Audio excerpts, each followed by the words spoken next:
Bueno, la teoría de juegos es una disciplina que, utilizando el lenguaje formal que provee las matemáticas, nos va a ayudar a entender mejor estructuras de interacción social.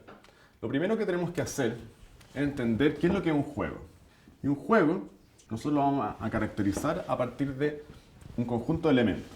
En primer lugar, cuáles son los actores involucrados en la estructura de interacción social, que vamos a llamar jugadores. En segundo lugar, vamos a tener que ser capaces de definir cuáles son las estrategias disponibles para cada uno de estos jugadores. En tercer lugar, vamos a tener que definir los desenlaces. En juegos en los que existe información completa e información perfecta, solo vamos a necesitar las estrategias para definir cuáles son los desenlaces posibles. Es decir, como no existe incertidumbre, lo único que necesitamos para caracterizar un desenlace posible de este juego es qué es lo que hace cada uno de los jugadores involucrados. Pero eso aquí tenemos que hacer un alcance y especificar que esto solamente vale para el tipo de juegos que vamos a analizar, que son juegos de información completa. Es decir, no existe incertidumbre respecto a variables exógenas. Esta es una estructura de interacción social en que la naturaleza no juega, ¿no? Muchas veces los desenlaces no solamente dependen de qué es lo que hagan los jugadores, sino de una variable exógena, como puede ser que nos enfrentemos en una guerra a un escenario en que hay un eclipse o no hay un eclipse. Y sabemos de casos históricos en los que la presencia de un eclipse ha definido el desenlace de una batalla de forma distinta a lo que habría ocurrido si es que no hubiese existido ese eclipse. Entonces, ahí podemos ver cómo no basta qué es lo que hagan los jugadores, en este caso los dos ejércitos, como los jugadores involucrados, sino también la realización del mundo a partir de una variable exógena, el hecho de que exista o no exista un eclipse. ¿Esto qué es lo que quiere decir que exista información perfecta? Es que ninguno de los jugadores no está cierto acerca de cuáles son las motivaciones del jugador que tiene enfrente. Entonces, no ocurre, por ejemplo, como cuando yo decido prestarle plata a alguien, yo no tengo que pensar si es que esta persona es una persona confiable o no es una persona confiable. Es un caso particular en que el desenlace de este juego, porque es distinto si yo le presto plata a una persona confiable que a una persona no confiable. ¿Qué es lo que está detrás de la incertidumbre en ese caso? Es que tenemos dos tipos posibles de jugadores enfrente del prestamista. Entonces, los juegos que nosotros vamos a analizar van a ser juegos de información perfecta. ¿Qué quiere decir? Que no existe incertidumbre respecto a las motivaciones del individuo al que tengo enfrente. Con esto, ¿no es cierto?, nosotros vamos a ser capaces de caracterizar, entonces, si es que nosotros estamos en juegos de información completa, información perfecta, nos va a bastar caracterizar las estrategias para definir cuáles son los desenlaces posibles. Una segunda restricción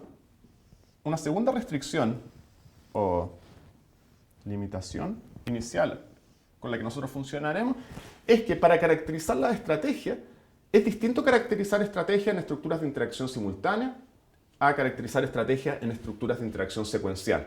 ¿Por qué? Si yo soy un jugador y estoy en una estructura de interacción simultánea donde mi contraparte va a jugar al mismo tiempo que yo,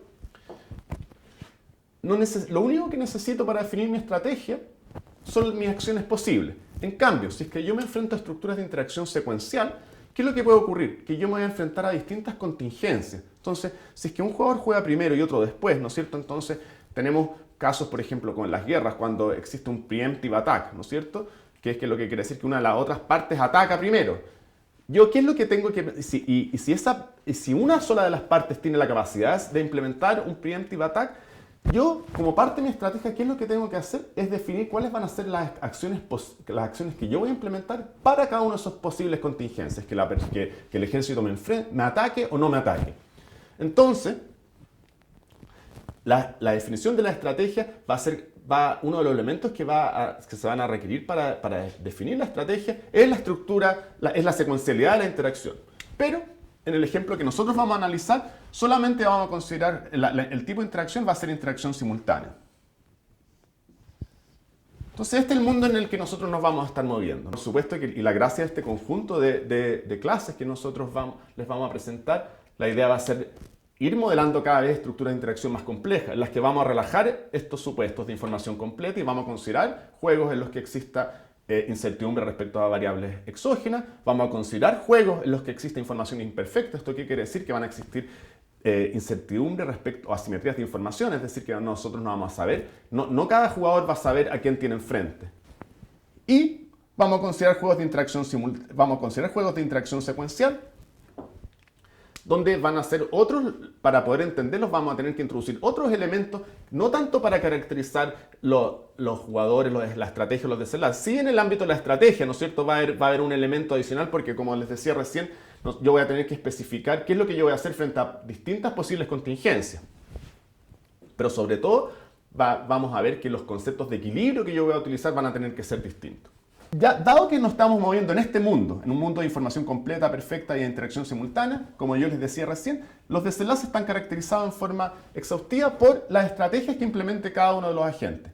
¿Qué es lo último que nosotros necesitamos para caracterizar un juego? Son las preferencias. Los desenlaces están determinados a partir de la estrategia que cada jugador implemente. Y nosotros queremos saber cuáles son las preferencias por sobre esos posibles desenlaces.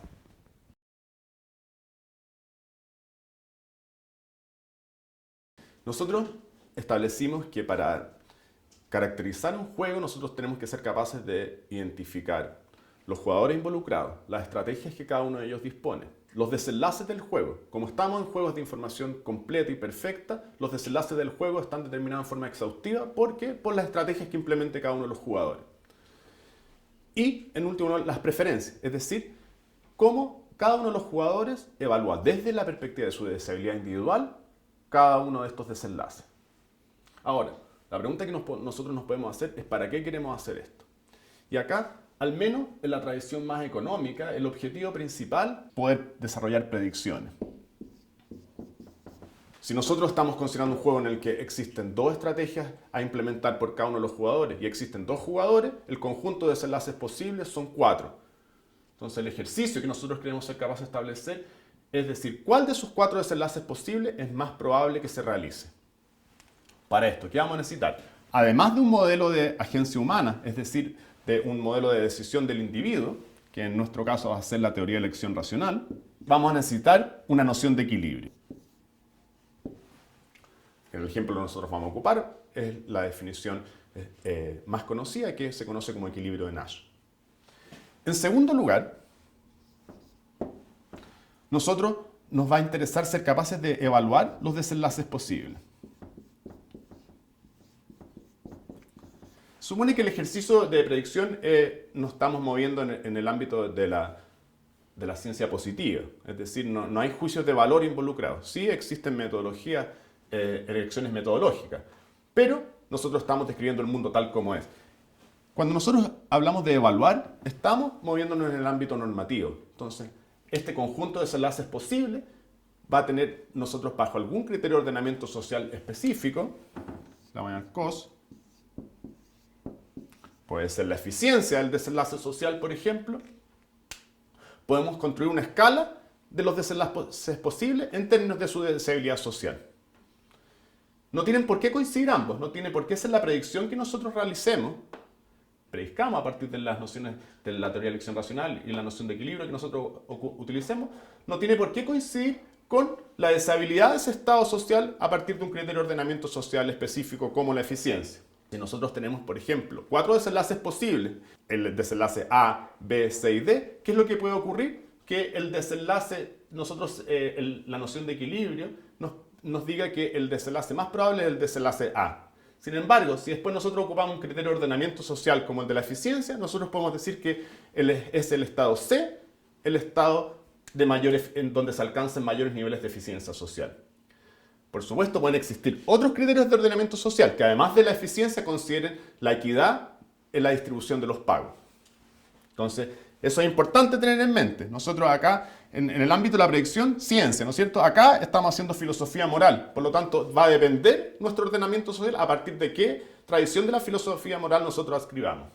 Con estas dos cosas en el bolso, nosotros podemos pensar en un tercer punto, que es intervención. Es natural, ¿no es cierto? Si nosotros pensamos en el ejemplo que les decía, tenemos 4 desenlaces posibles. Es el desenlace A, es el que predice, el que predecimos, y es el desenlace C, el que es más deseable desde una perspectiva social.